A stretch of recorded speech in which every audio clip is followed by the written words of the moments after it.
Greetings and welcome to another edition of Leah Love Online. I am Leah Love, and if you are new to this channel, I would love to welcome you. Thank you so much for being here. I am a wife, a homemaker, have been a homeschooler for almost 10 years now, and I have recently discovered the light and been red-pilled, and I'm just doing my part to share my word and to share the truth of the matter. Because the more and more I go down this rabbit hole, is the more that I realize that media has been lying and lying and lying through their teeth. So in this video, I really want to focus on the reaction to the Breonna Taylor verdict, because for me, I typically focus, especially on my Instagram page, on the Black community, as well as the Black community's reaction to events, as well as Black conservatives, and then Black liberals as well. And it's really, really important to me because I want to, do my part to wake Black people up and let them understand that they don't have to move like a herd, that they can be independent thinkers and that they can think for themselves. And most importantly, that they have the right to research for themselves. I'm going to share with you a clip that I watched on the Larry Elder channel.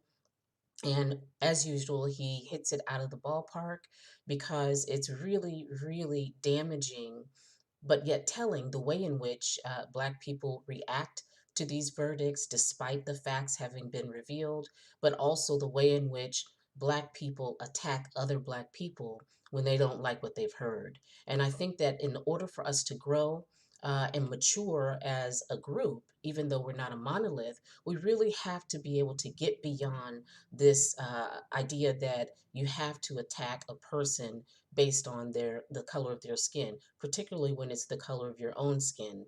And it's really, really important that we get beyond this, because I know that our ancestors, who's always mentioned in regards to slavery, would not like to see Black people languishing in victimhood, as well as being, very vitriol and like attack dogs towards their own Black people in any situation.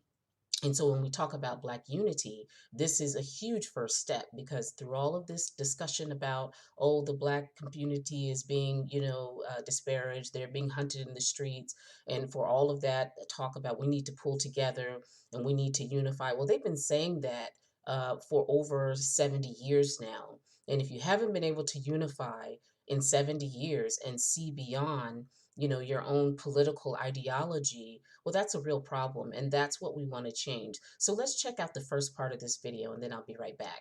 Investigation showed, and the grand jury agreed, that Mattingly and Cosgrove were justified in their return of deadly fire after having been fired upon by Kenneth Walker.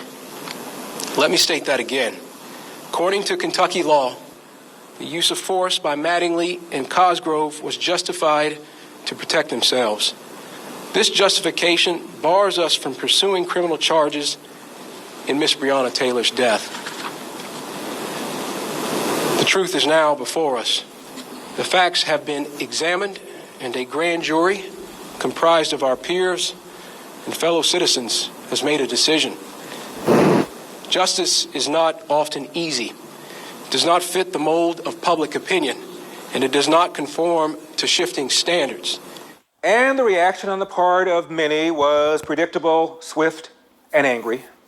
Well, listen, not only is he being intellectually dishonest about that, I find all of his remarks with regards to this whole entire press conference offensive. And let me just speak to this whole celebrity influencer thing. While they can't speak for Kentuckians, let me say this as a Black woman. He does not speak for Black folks. He's skin folk, but he is not kinfolk. And so this is what I'm talking about. As soon as a Black person steps out of the choreographed narrative, they become Uncle Toms. Now they're saying that he's, skin folk, but he's not kinfolk. Now they've revoked his Black card, and all because he did not toe the line for a narrative that they continuously want to push, that Black people are constant victims. Should Breonna have died? No. But the thing is that people cannot look at the facts and the evidence, because they want us to sidestep all of that and just simply focus on the narrative, which is horrible. And so just like he thinks they can't speak for Kentucky because he's up there with a black face, he does not speak for all of us. This was not a tragedy. This was a murder. He should be ashamed of himself. He is skin folk, not kinfolk. How's that any different than Joe Biden saying, if you ain't sure whether you want me or Trump by now, you ain't really black? How disgusting. Here's another. The no-knock warrant that led to the death of Breonna Taylor is a dangerous vehicle. About 10 people lose their lives every year through the police usage of no-knock warrants, and it traumatizes countless others. And for two officers to face no charges whatsoever, and for an innocent woman, an innocent black woman, to be gone, it's an incredibly disappointing day and a reminder of the tremendous work that must be done to address the ways in which racism infects every aspect of policing, the criminal justice system, and our lives. So I definitely don't want to debate whether or not Breonna Taylor should have died. It is a travesty that she did die, but the facts have been proven that one, she was not just sleeping in the bed.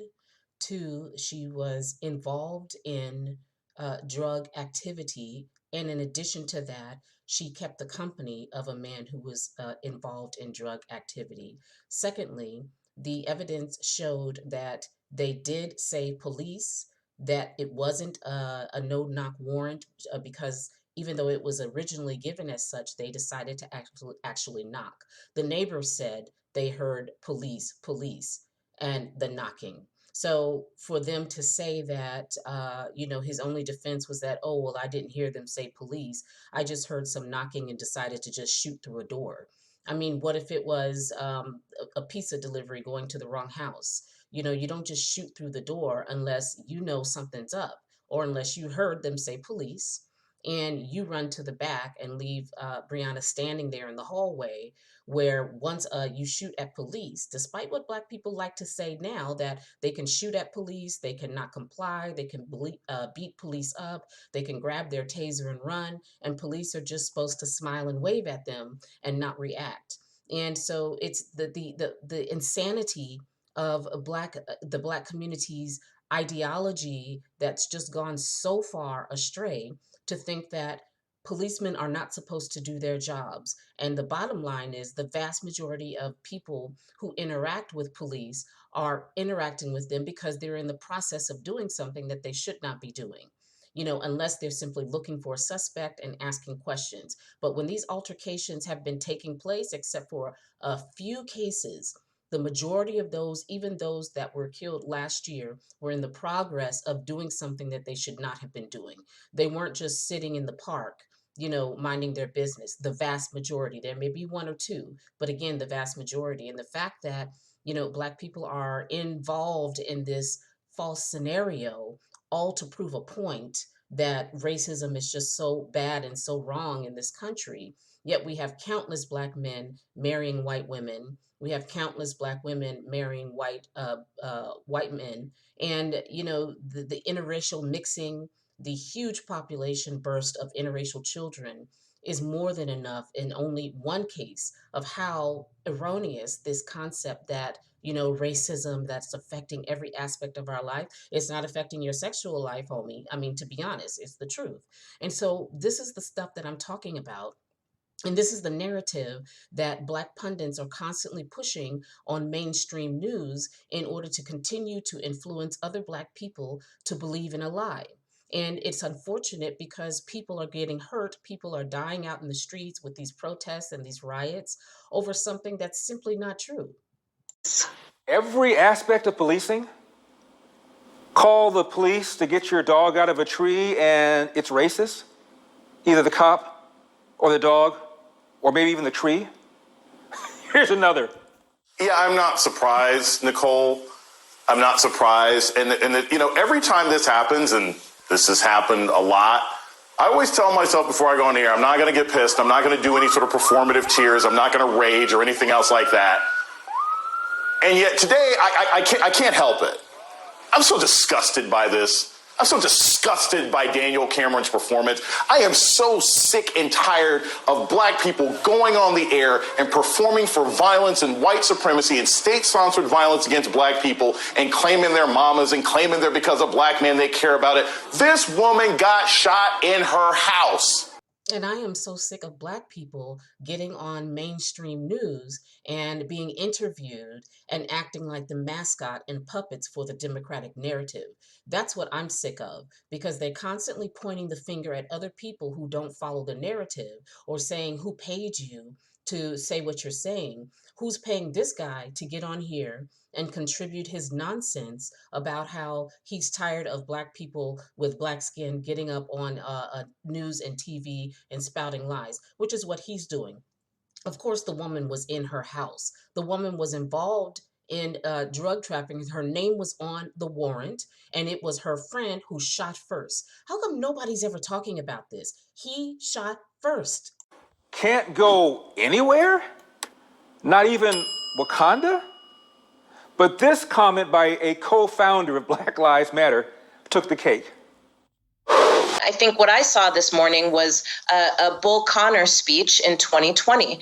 And you're right. Unfortunately, it was being given by a black prosecutor. So let me get this straight. This is the woman who is the co-founder of this terrorist group, BLM, who has ravaged the country, raked in, last I heard, nearly $1.2 billion, is pushing a Marxist front, is pushing the Communist Party, is collaborating with China right now, and who has stated that they want to dismantle the family and push the transgender initiative, who don't care about Black lives, and who have not dispersed all of these contributions, these monetary contributions to the Black community. This is the woman who has something to say.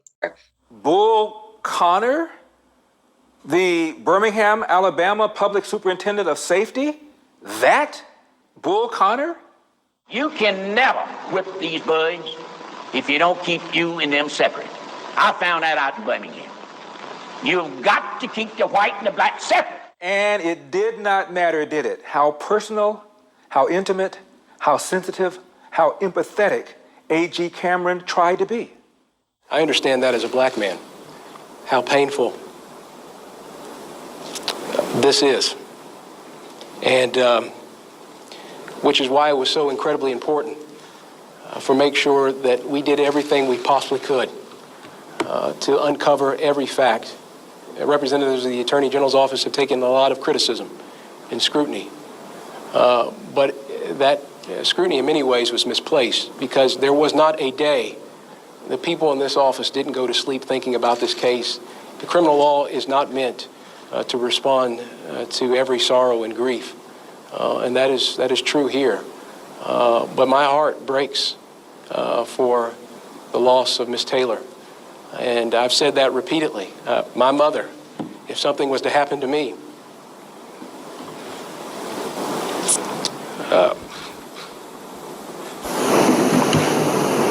would find it very hard.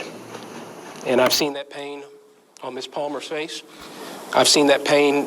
And you know what's sad is that this very decent, kind, caring man who's actually following the law and has seen all of the evidence, which most of the Black people marching and carrying on the streets have not seen. They believe the first lie that the mainstream media put out when she first was killed, which was that she was simply laying in her bed, eating some cereal, I don't know, and just the police just shot through the door and killed a woman, out of nowhere, when her name was actually on the warrant because of activities she had been involved in.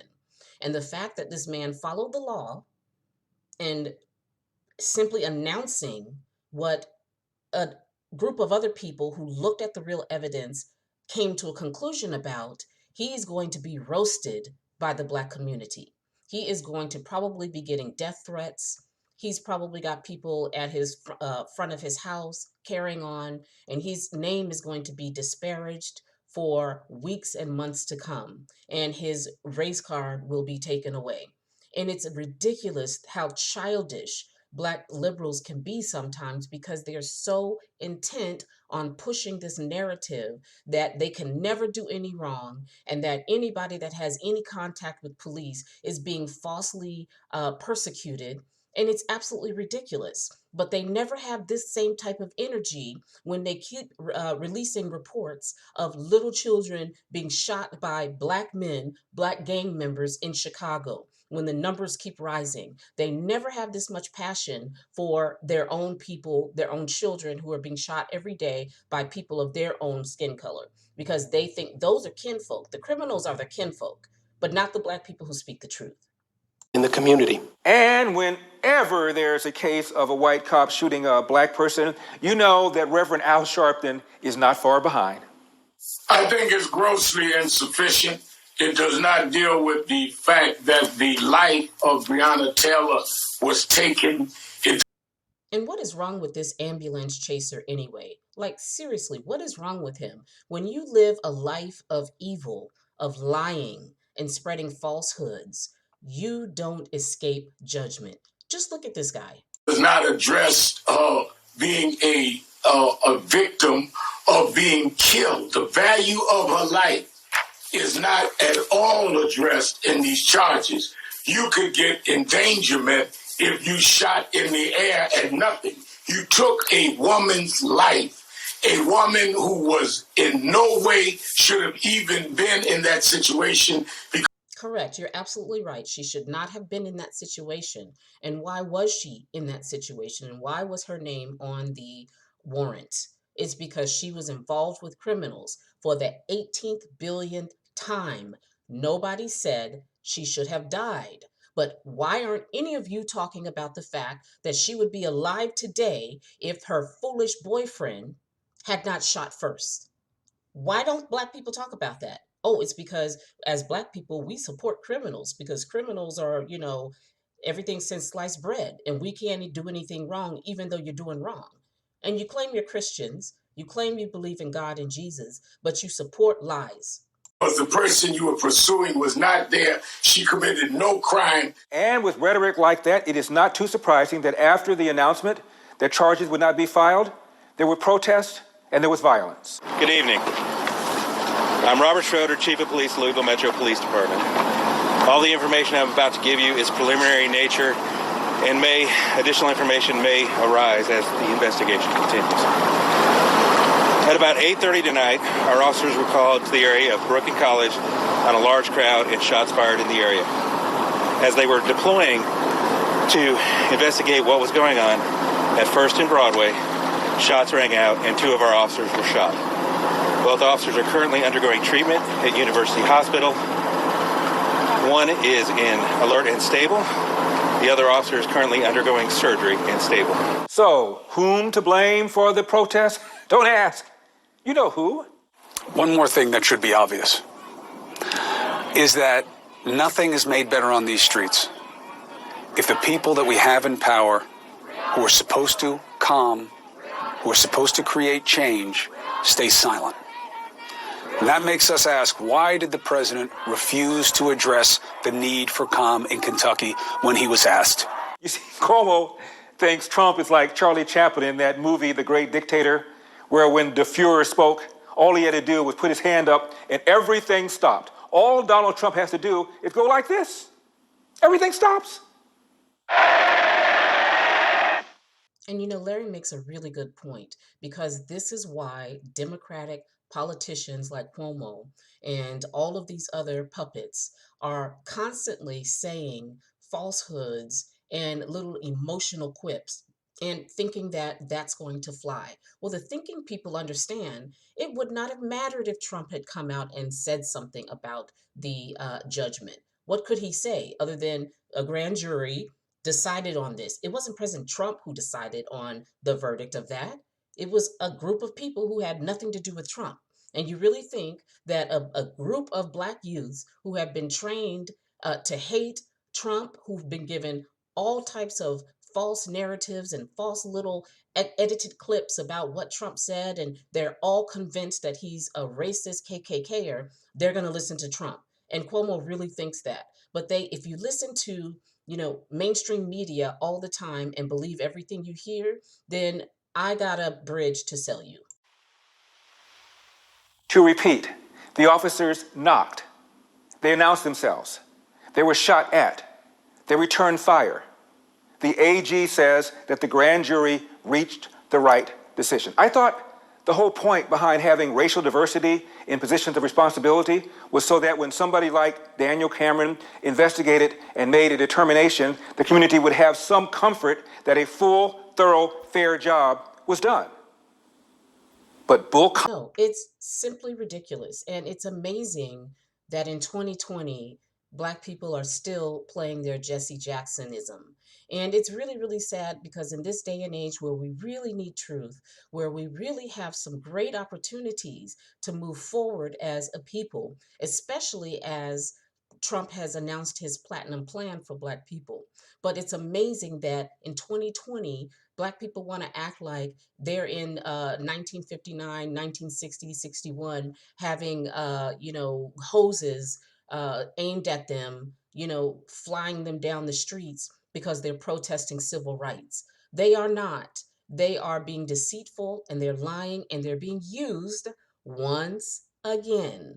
So thank you so much for watching this video. I am Leah Love. And you can find me on Instagram at LeahLoveOnline. If you liked this content, I encourage you to subscribe. And as always, share. And please hit your notification bell because I have a ton of great videos in queue that I'm ready to upload.